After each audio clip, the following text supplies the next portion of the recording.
台中一个为中国返来台湾的大商，伫个居家检疫的期间违反规定出门高达7届，卫生局修正了后，决定要甲罚款。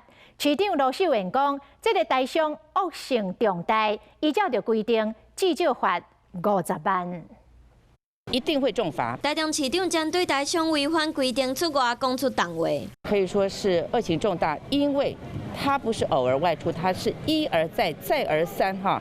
据我们了解，他已经外出7次了，我们会重罚。 讲几啊摆要重罚，这位中国返来大商互社区监视器翕到，21号返来迄暗就开车出去，22号、23号3天出门7摆，厝边里长、社区管理员组动拢无效，只好通报卫生局和民政局，该强制送去检疫替代所。 那当然上限是100万，那我们至少不会低于50万。不顾他自己的家人的安全，不顾左右邻居台中市的个防疫安全，我们会重罚。卫生局已经确定大商违规出外几摆，所来要确定伊伫外口停留的时间，就决定要罚偌济钱。不过一定袂比50万搁较少。